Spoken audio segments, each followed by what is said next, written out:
All right, everybody, it's time for the End of Chaser Spirits and Beer Pairing Show. It is Wednesday, May the 14th, 2025. Jersey Johnny coming at you. And with me, as always, is none other than Mr. Beer Samurai and Mr. Beer and Whiskey Whisperer.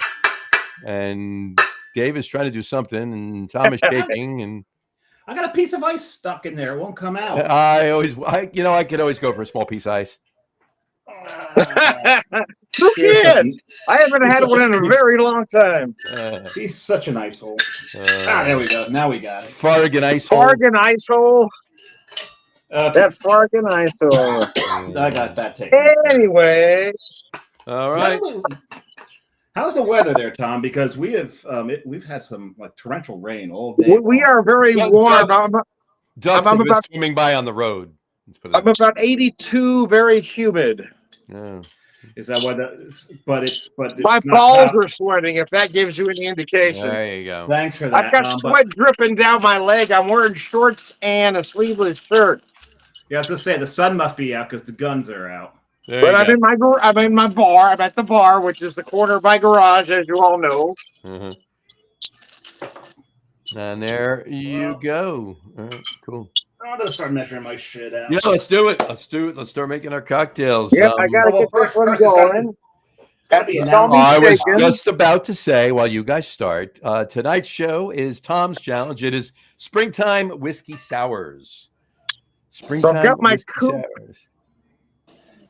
I want to try something different. I've had my job duties have changed. We've become a full bar, so I'm having to learn things I didn't know before. I mean, I could make simple cocktails of Manhattan, old-fashioned martinis, but now I'm having to learn how to do foam on stuff. Tom, have they teaching you about, if there's an Adam's apple, beware? Yeah. Now I'm having to learn how to do certain things I didn't know how to do before. I'm just going to ignore Dave completely. And so anyway, egg white foam. So I've been practicing that a few times today. And so I'm trying to do a Boston sour, which is basically a whiskey sour, but with that egg white foam on top. And I've been about successful 50% of the time so far today. As I try to get this one right, I think I'm close. That's what she said. I'm close. So anyways, what I got here, I'm going to tell you the drink here. So I've got 2 ounces of Papa's Birthday Barrels, the Bald & Bond Kentucky Straight Bourbon Whiskey from Neely Family Distillery out of Sparta, Kentucky. I've got 1 ounce of, let's see, it's right here somewhere. I've got 1 ounce of the Nelly and Joe's Key West lime juice, but I did also 1 ounce of fresh squeezed lemon juice. And let me get my garnish to you and show you the cocktail because it came out pretty decent as I finish pouring the foam on top now. And trying not to spill it because I got that coupe full. I'm going to pull that garnish so I can drink this monster.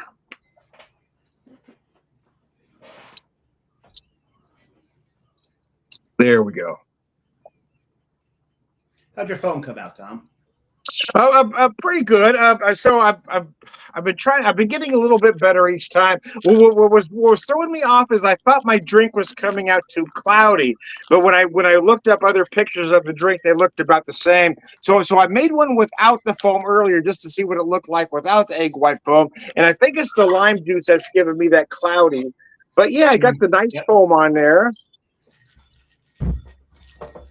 But we're doing more drinks with foam at work, so I'm trying to learn techniques that I didn't have to use before.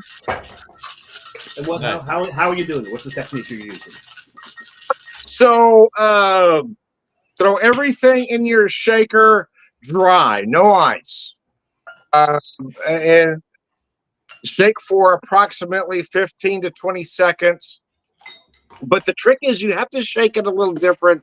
Well, a local bartender showed me this I didn't know, is that it's not about necessarily getting the drink, it's about aerating it. So it's a moving the cocktail up and down, basically getting it to move from one end to the other. Sure. So do that for about 15 seconds, then add the ice, do the same thing again for about 15 to 20 seconds, and then pour it. But I was also taught to do the double strain method, which I had to go out and buy some stuff today. So this is the first time I'm using my Boston shaker at home. And I also had to buy this little thing. And I had this thing at home anyway. So that's basically the double strain technique is you put this over your shaker and then pour it into there and let it strain in. So you've got that little extra protection so ice crystals don't get into your glass. Yeah, double straining is always very cool. So If not a pain in the neck. it's a pain in the neck, but it Well, it definitely- kind of is. And the thing is, like I said, I mean, I've always been a basic cocktail guy. If I go out and order a cocktail, 90% of the time it's a Manhattan, occasionally an old fashioned, sometimes a martini. So that's very nice, Dave. You got a great Boston sour look there. Now the way that I'm not going to say the way I was taught, the way I read and the way I adapted in this case was the whites in the Boston shaker first. By itself, Yeah. And you do that dry shake. But I do it for I try to do it for a full minute. Oh, full really minute. get Okay. that aeration.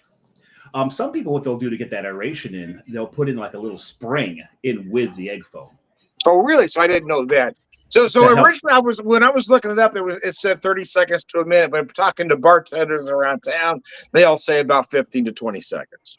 I try to do it for a full minute. I've tried it less and with not really good results. So one of the things I came across when Googling why the fuck isn't this working? I'm doing everything they said. One of the classic mistakes, especially since you're double straining, is a lot of people put in too much egg white. They're putting in a full egg white per drink. You should be doing only half an egg white per drink, because what happens is when you try to strain it, you're going to get a complete mess because the egg white, that egg white, the proteins uncoiled in that egg white, they're going to start to clog up your mesh strainer. This sucker right here, if you can see this, it's going to get.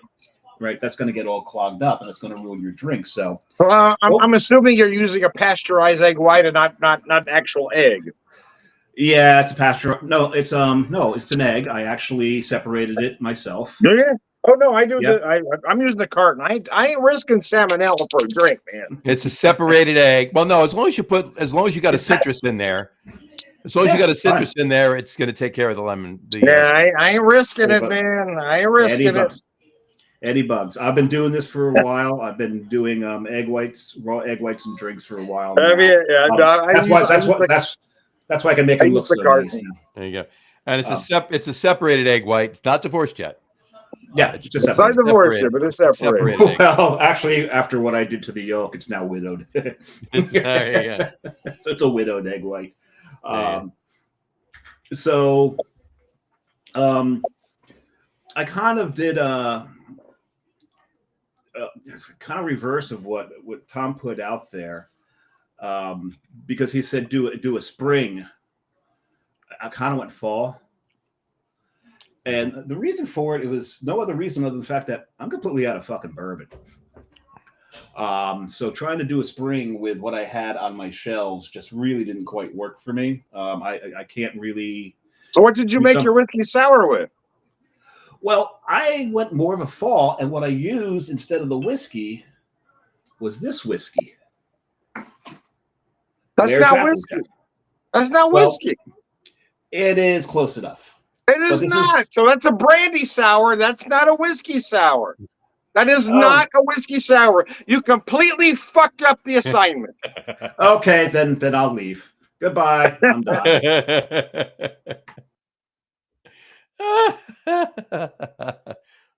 I didn't mean to make him mad. I thought it was being funny. I think he hit it by mistake. I don't think he meant to do it. I'm gonna have to apologize to him now. I thought we were having a thing going on there. I'm joking. I'm sorry. I was feeling bad there for a second. Oh, good. It worked. And his plan worked. Well, the thing is, that's been happening to me a lot lately. So I don't. Anyway, yes, it is a brandy. It is a brandy. So it's more like a Bernie Sanders. But no, I do. So I was giving you shit there, but I do applaud the effort. So you took the assignment Well, and you took it in a different way, which is what I tend to do a lot myself here. yeah, so I screwed. But the thing is, I wasn't going to use rye. I wasn't going to use. But rye I gotta ask you, how can you have no bourbon at all? I drank it all, Tom. But how can you not have a? I mean, when I'm getting low, I buy another bottle before I'm out. How can you have none? I don't understand that. You know, what's That funny makes is sense. I have drink it about faster than you. I have about 12 bottles of bourbons and ryes back here, right? And when I'm getting low in one, I buy another, so I can kind of maintain the 12 bourbons and ryes. But that's me. Being low on something is a relative term. I've only got about 5 open right now, but I've still got 3 unopened. Yeah. How do you have none? That's what I can't wrap my head around. You got none. I have 2 unopened back there right now too. Well, because I'm also trying to empty the bar as much as possible, but also branch out to other things. So I've been trying other things. Our challenges have been decidedly non-bourbon based lately. They have them. So I didn't even notice that I was out of bourbon because I had a couple bottles of rye. I've got a bottle of scotch. So I mean, I do have one bottle of red, bottle of white. But I do have one bottle of bourbon, but I wasn't. Hey, Dave, did I tell you what sweetener I put in my cocktail? You did not. So I've been looking at different recipes, and I saw some are using maple. So I use this bourbon barrel aged maple syrup that I picked up last year in Ohio. So I use that as my sweetener and not a typical simple. Nice. Well, nice. what I use since I was using Applejack, I use my cinnamon simple. So it's the Applejack, it's cinnamon simple, and egg and lemon juice, and it's nice and it's bright, and I'm really enjoying the flavors of this. Very nice. So so for mine, sorry, John, we've been talking a lot. All good. Hold on, another. He just kind of finished his anyway. Who, me? Dave talks a lot. I don't know what to do about that. So for me, I did 2 ounces of bourbon. Uh-huh. I did. Hold on a second. It's my riff, if you will, on a pineapple blossom, if you will. So I did 2 ounces of bourbon. Mm-hmm. I did 1.5 ounces of pineapple juice. Oh no, that's interesting. I didn't think to do that. Yeah. I did 3/4 ounce of lemon juice, fresh squeezed lemon juice. Always squeeze your own lemons. Yep. But if you do it by hand, don't rub your eyes afterwards. No, don't do that. Don't do what Dave did. I did that. Don't touch your pecker either. That would hurt too. Yeah. 3/4 ounce of simple, just regular simple. 2 dashes of orange bitters. Hold on. 2 dashes of orange bitters. I would say if there's any less than 17, I'm disappointed. Yeah, no, I put like 4 or 5 in there. And when I say 2, I mean 5. If I said 5, I meant 10. Right? So, but that's it's kind of like when you give us the time that you're going to arrive somewhere. I said, don't get me fucking started on that. I told you I told you exactly what the GPS said. And I perfectly extrapolated what the time was, didn't I, Tom? He did. Let me tell you something. In New Jersey, for those of I you know listening, I know John's history with the GSP. For those whatchamacallit, GSP and GPS, whatchamacallit, if you're listening, SPG. Not SPG, no. If you're listening to this podcast and you're not from New Jersey, and it might be that way in your state too, but when it rains, all of the fucktards come out and drive. Oh yeah. Well, that's every state. That's the okay. It's does everybody forget how to drive when it rains? Now I'm not saying drive 80 miles an hour because those are the other fucktards that slip off the road, right? But just drive. It's fun to watch them go spinning around. Just drive. Drive your car. It goes in water. Trust me. All right. Well, depends upon the depth. Well, that's true too. No, I don't mean it goes through water. It just runs when it's raining. Is what I meant. But anyway, so 4 or 5 dashes of orange bitters. I did 1.5 ounces of pineapple juice, 3/4 of an ounce of lemon juice, 3/4 of an ounce of simple, 2 ounces of bourbon, and I used my Break Maiden First Call Kentucky bourbon. All right. Nice. Oh, nice. Okay. All right. Show me that bottle again, John. Sure. Okay, I've never had that. That's very interesting. Okay. Mhm. It's a tasty little. John, can you tell me the proof on that? It is 90 proof. Wow. Okay. 90 proof. 45% alc/vol. And I garnished it with, and you can't really see them because they sunk, but 2 Luxardos. There you go. So. Yep. I have my Luxardo cherry with some lemon and an orange peel there for my garnish there. And let me tell you, this is very refreshing. I'm calling, like I said, it's a riff on a pineapple blossom, so I'm calling it a pineapple pucker. I like that. I never thought to put pineapple. So I wanted to use I use fresh squeezed lemon, but I like to use the key lime juice in mine. Nice. So but I never thought to use pineapple. It's very interesting. Very tasty. And I'm calling mine a sour samurai. Sour samurai. Well, because we Sour samurai. Sour samurai. There you go. Actually, I was going to change my. So many jokes I could have had there, but I let it go. I just let it go. What are you calling yours, Tom? Your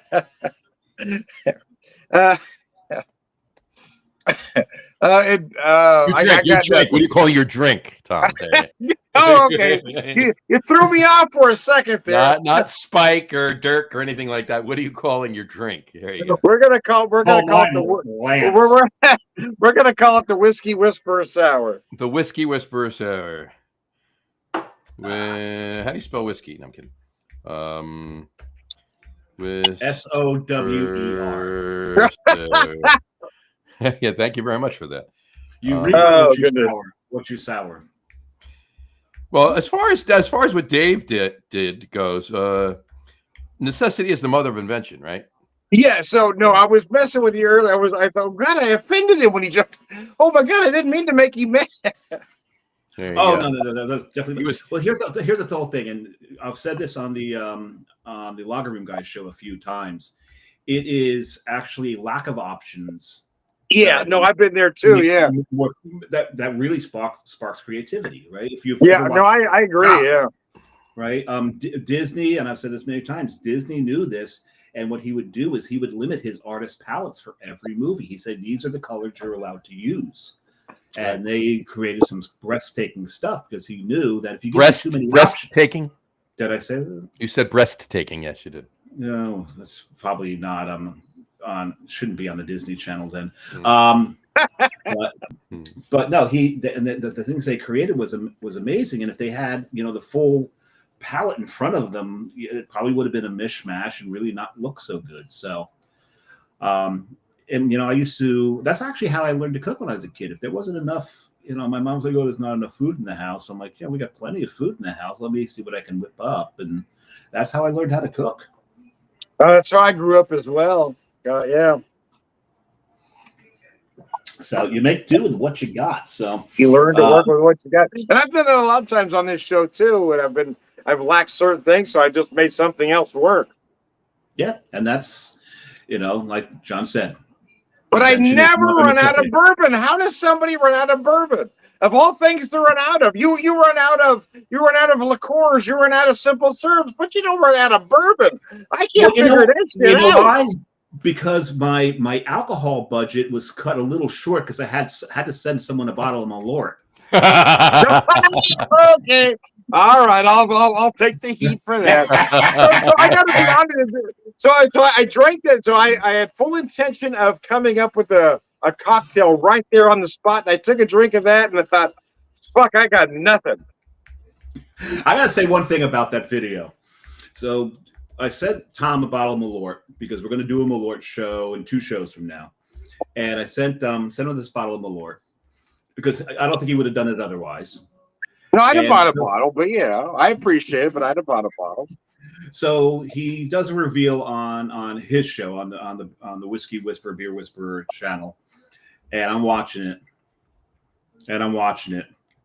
And I think at least 3 times I went, just fucking drink the thing, Tom. I have never seen someone stall so long on taking a sip of anything. He was nervous. was nervous. It was. I couldn't stop laughing. How many Well, times you if stalled. I remember right, I even said at one point I was stalling. You did. You did. It was. Oh my God! That video could have been about 10 minutes shorter. But Well, I thought I would take a drink, and then I come up with a magical idea for a cocktail. I take a drink, and I went, oh my God, this tastes like medicine. This reminds me of a 70s cough drop. There you go. Or like a Ricola, right? I already had my drink for it. I've already developed it. I've already tested it, and I actually quite like it. And I was telling John that Jeppson's, the makers of Malort, have come out with a candy. Oh, really? A Malort flavored candy. So that one is. They're hard candies, and so that show is 2 shows away, right? Yes, 4 weeks from tonight. Yeah, that's what we play. Yep. So the hard candy, Jeppson's actually named it Malort Sucks. Nice. And it's funny. So I sent a picture to my son, my younger son, who has actually had Malort. His response to that was, Malort flavored candy should be considered a war crime. It really should. That stuff is horrible. I mean, I can't imagine why anybody would drink that stuff on purpose. It doesn't make any sense. Oh, I like it.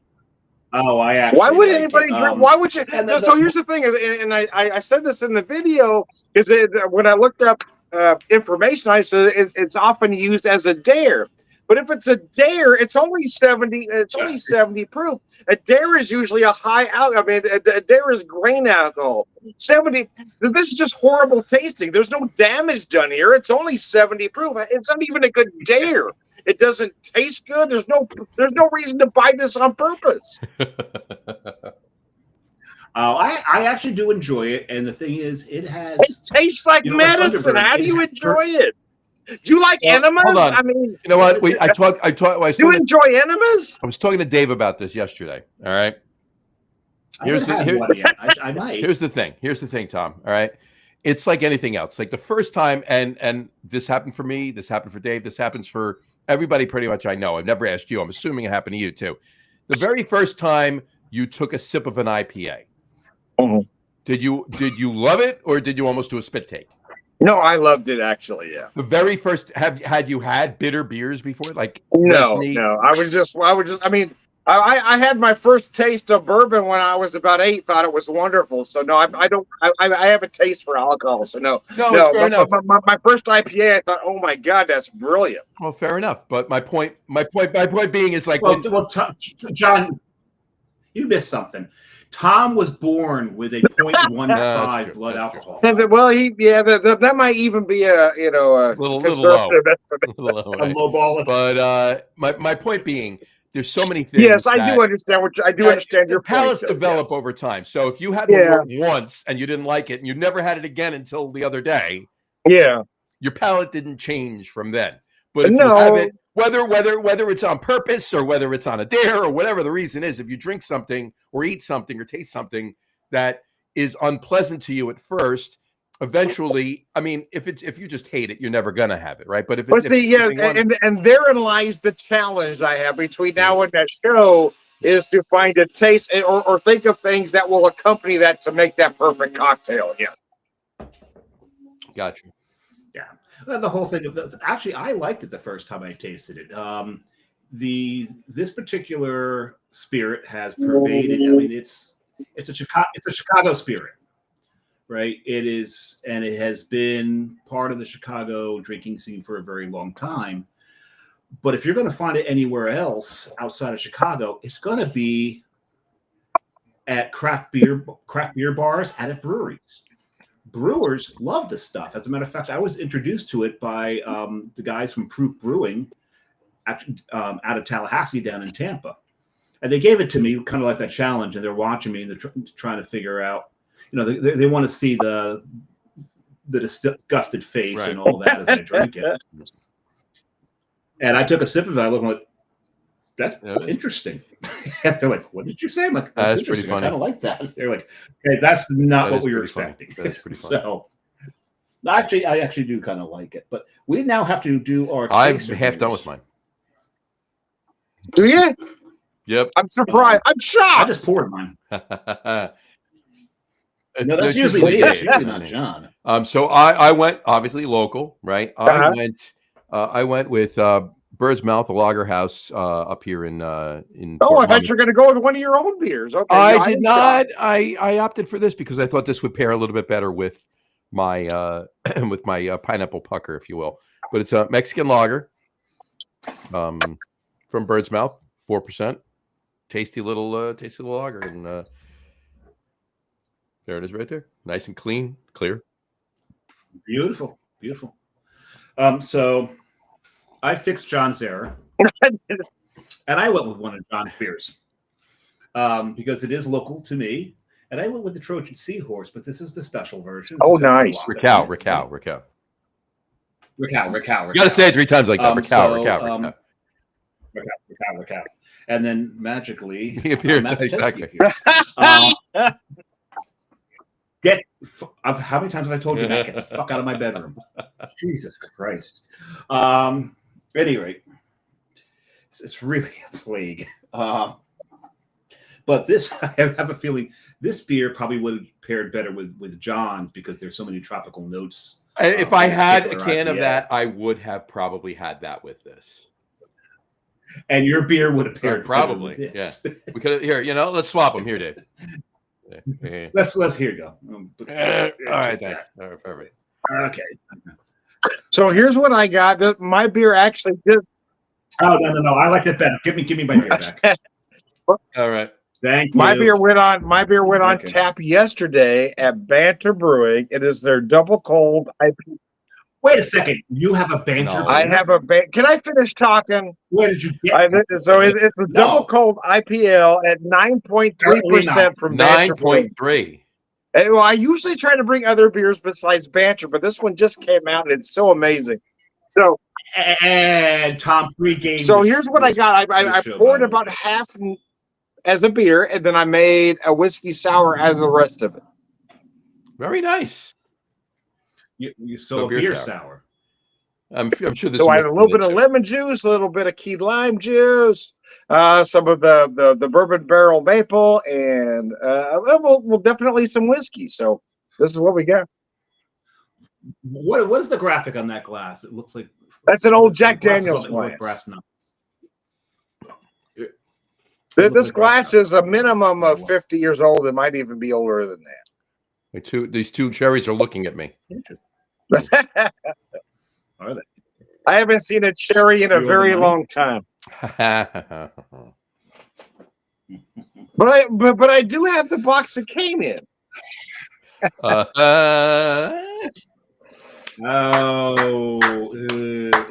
Anyways, I digress. I see what you did there. Okay. So I Oh, did I do tell you have that I gave anyway. I gave my microphone a little character.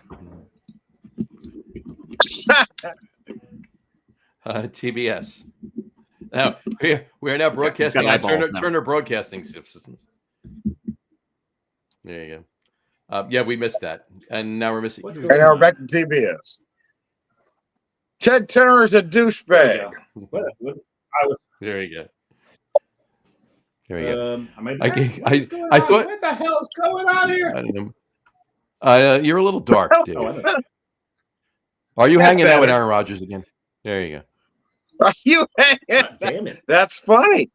I got that reference. Yeah. Got it. See what I did there? There you go. So you said you gave your microphone a little character. I thought it was going to be a tiny little, like, Mickey Mouse or something. Get it? A little. That's what I character. thought too. I was like, okay, he's got a little. That's where I thought you were going as well. So yeah, because I had a pint, I took a little more than half and poured it in here, and I took the rest and made a whiskey sour out of it. Very nice. Oh, mercy. So, John, you got the sports podcast after this? When we finish, about 3 minutes after we finish this, I'm jumping right on that. Yep. So what's your topic? That's better. Now I can show. There you go. There we go. Oh, you gave it a little character. There you go. You made it a little character. There you go. Yeah, I've got to get this main conversation tonight. It should be a headband. There you go. Gotta make that a Main headband. conversation tonight is NBA, the NBA playoffs. Okay, and I didn't know if we're still on the Sanders thing or if you moved on. Yeah. No, I'm not going to talk about that until it needs to be again. But touch on a couple of things on baseball. Do you ever talk? You So guys ever as talk- far as you it- guys ever talk about Oh yeah, hockey? You know the no, Stanley Cup- we'll touch on some hockey, but Let me ask you an NBA question, but I'm going to go back to the '80s for this question because someone posted not long ago about that LeBron James is such a far superior athlete that nobody from bygone eras could compete with him, and the picture they chose to post next to him was a basketball player in the '80s named Kurt Rambis. Now, Kurt Rambis looks like this bizarre white nerdy guy, but Kurt Rambis was the basketball version. or an unlikely. Yeah, but sports star. but Kurt Rambis was basically the basketball version of an enforcer, which clearly this person didn't, research at all. If you knew I know this because I was a Lakers fan in the '80s, but Kurt Rambis was brutal, man. He would make LeBron James cry crocodile tears. I mean, he took out big players of the time. There is when I say really, you picked this white nerdy guy to prove your point, but you did research who he was. anybody tries to say that Rambis was a forget about white or black, was a nerdy guy and a skinny player and a weak player, they don't know who Kurt Rambis was. That's right, yeah. No. Kurt Rambis had a very Can you specific role, and he did it very well. He was the enforcer. Could you imagine LeBron against Lambeer? Yeah, but I knew every time. Because Lambeer had the size as well as. There's You're right. And they You knew every time Pat Riley put Rambis in the game, oh, somebody's going out. Yep. I mean, Rambis would get 4 fouls in like 30 seconds. They're talking about, yeah, exactly. They're talking about, and I mean, I saw the post and they were comparing LeBron James to Michael Jordan, right? So Jordan had to play against this weak skinny guy. Oh yeah, Rambis was not a weak skinny guy. But they were making him look like he was a weak. Like you clearly didn't research who you were putting up. There is no better way to say this. LeBron James is a great player. There's no two ways about it. However, we lost Tom. No, I'm back. He's wiping the sweat. Oh, is that what it is? He doesn't want us to watch. Yeah, there you go. Thanks for sharing that, though, Dave. I'm glad you knew that. Which is well, I've got another.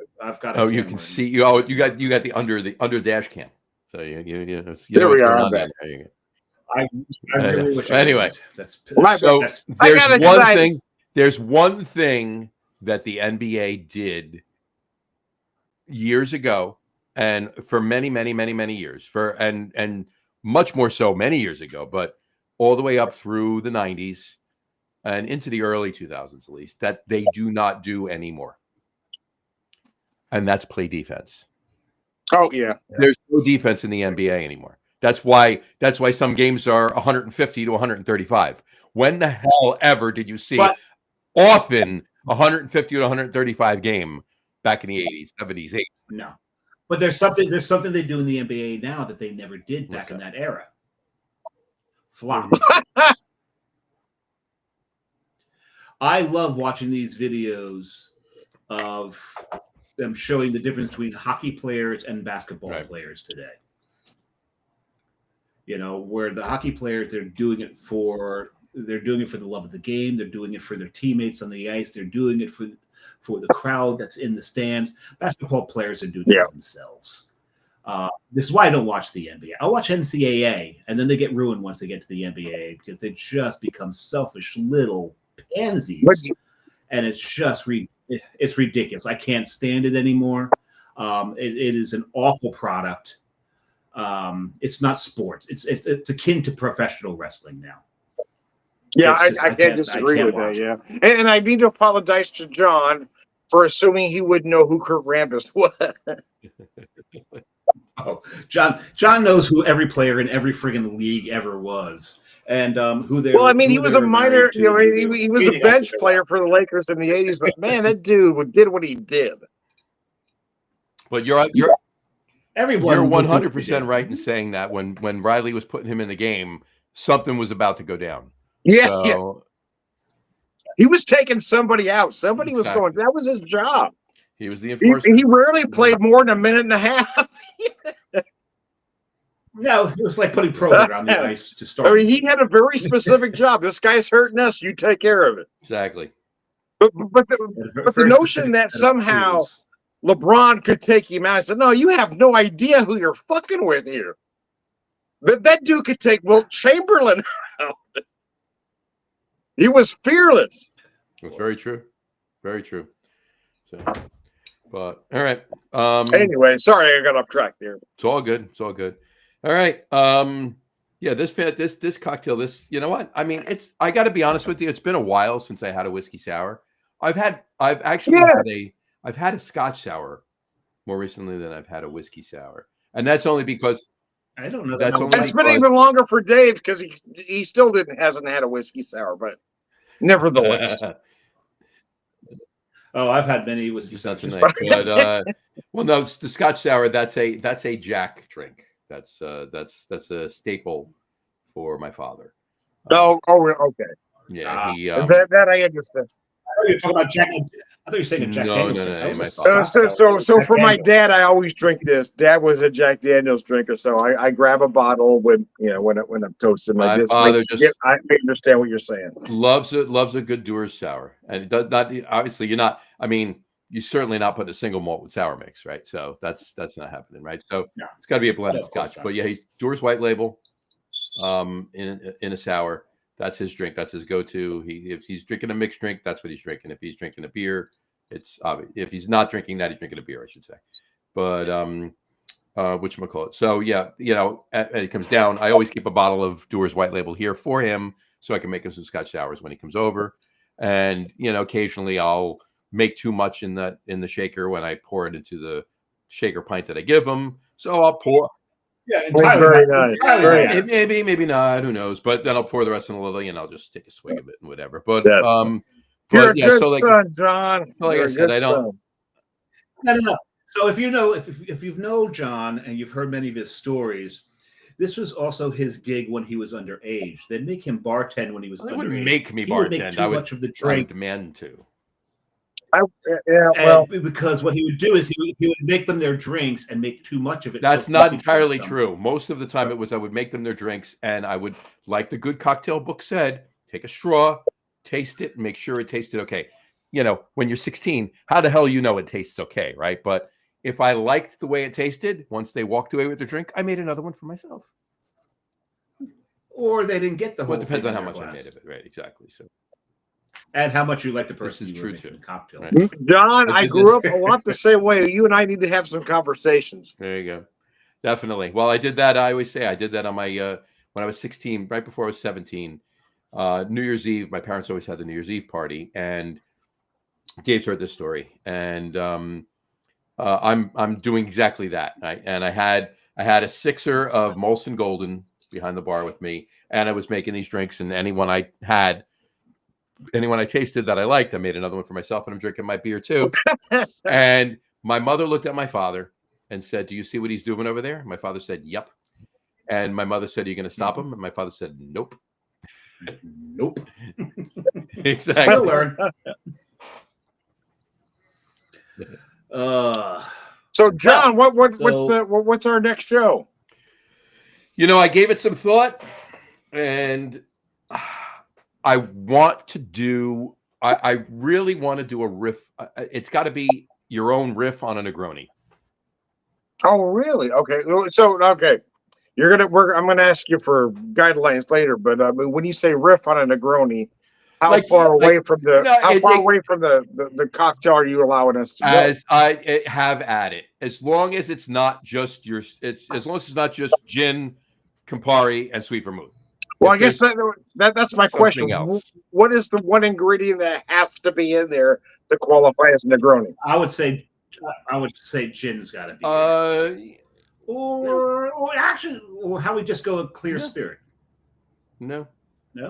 What's a must? All right. You've got to have some sort of guideline. There has to be sweet vermouth in it. How's that? Has to be sweet vermouth. Are we talking 3, maximum 4 ingredients? Max 4. 3 is fine. Max 4. 3 or 4. Including garnish? No, not including garnish. So Garnish, max 4 garnish would make it plus 4 or garnish. 5. Max 4 plus garnish. Okay. But it's All got right. you got to have. So the guidelines are, a base spirit, whatever that is, a bitter aperitif, Mhm. i.e. Campari, but it doesn't have to be Campari, and the sweet vermouth is a specific. It must have save sweet vermouth. Okay. Save that for 2 weeks later. I said that's bitter as And fuck. it must have the sweet vermouth. So you got a base spirit, whatever it is, whatever you want. That's going to cost some thought, John. What you call it? I mean, I'm going to have to think about this one. A bitter aperitif and a sweet vermouth. If you need, I know it's if you hard need- for you, Tom, but if you're you muddled want through it, muddled to through add it. in, no pun intended with the muddle, right? What you call it? If you want to add in a 4th ingredient, I'm not a coward. I intend. if you want to add in a 4th ingredient because it for your riff it'll work better, have at it, but no more than 4. 3 if possible, no more than 4. 2, 1. And then plus a garnish if you do a garnish. I guarantee my drink will be 3 ingredients plus a garnish. Done. There you go. Let's keep it at that then. 3 ingredients plus a garnish, but it's got to be a base spirit, a bitter aperitif, and a Sweet vermouth. sweet vermouth. But Wow. it just can't be gin, Campari, and sweet vermouth. That's Gotcha. a regular Negroni. Yeah. You have to use the template, but it has to be your vision of that. Right. Okay, I got it. Exactly. And for the chaser, okay, we will do beer again. All right. It has to be it has to be on the malty side. Okay, no IPA or anything like that. Just malty in whatever direction that you want, because it depends on what you use as the base spirit and everything else. How you make the Okay, drink, yeah, I'm right? following you. Okay, Just I got a maltier, no IPAs, a maltier beer. That's it. Do you want to specify lager or ale? Lager or ale doesn't matter. Just malty. Now, Just malty. Just no, not like not like a dry hopped pilsner would not count, right? So, Gotcha. uh, Okay. yeah, Hmm. So, and we'll say, but what about a British? I was going to say an style English IPA? IPA would not count. Only No, because no, there no. are an overamount. There are more hops. It's Well, malty, it's yes, malty. but there's still too many hops. Maltier, but it's still There's too many hops playing with that, though. So, yeah. So stay away from nothing IPA. Nothing So- IPA. So Nothing would a with Scot- those would a- 3 would a letters Scotch in there. count? I'm joking. Scotch ale is just the epitome of malt. Exactly. That's all it Exactly. is malt. Okay. Okay. Yeah, Scotch ale is the antidote Right. to IPA. A non-IPA, non-hoppy, malty beer, lager or ale, and a Negroni template, but any base spirit, any bitter aperitif. I like that. I like the and Negroni sweet vermouth. template, actually. I like that. Just Okay. no All right. straight Negroni. That's all. There you go. All right. All right. I think I already have. I think All I right. already have mine. I already have mine. I don't- I made it up. That's what I was doing. I when don't was- have mine, but That's I what do brings have it some on back in. ideas. So yeah, I'm okay with this one. Yeah. Yeah. I think I got mine. It's just now the pairing beer, and I think I know All right. where I'm going to go with that if I can get my There you go. hands on it. All right. Sounds like a plan. All right. Sounds like a plan. All right. It is 8:00. It is time for sports. Should we wrap up the show? It's been Let's 45 wrap it minutes. up. So Wrap it up. on that Okay. note, we will wrap up the show for today. I want to thank everybody for watching. For those of you just listening to the audio podcast, thank you for listening. See, I did it again, Dave. Thank you for listening. I snapped. He didn't look at me. There you go. Thank you. No. I didn't know. I was no. You I can't know, follow I know. directions for shit. I know. Don't forget to visit our website. All the End of Chaser info will be located on www.loggerroom.com. That's LGR. I'm a Borrow away. protester. And please That's remember, what I like about it. like us and follow us on Facebook at End of Chaser. And of course, all of the shows are available on YouTube as well on the Logger Room channel. Remember, we go live with the video podcast on Facebook, on 2 places on Facebook, because lately we've been putting it on the End of Chaser page and the Artists and Spirits Fest page.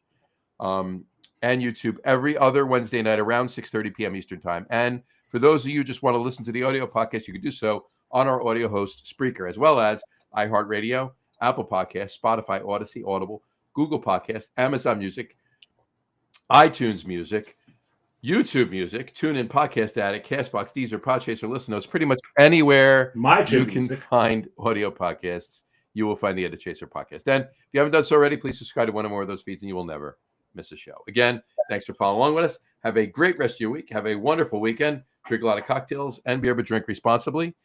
Side note, go to the log room page. Anybody that's near in the area of New Jersey, 1 week from tomorrow night, May 20th, the log room guys, 22nd. 20th is next week's show.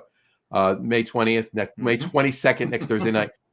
I did it again. At Rooster Spin in Westfield, New Jersey, right next to the Westfield, New Jersey Transit train station, assuming that New Jersey Transit isn't striking at that point.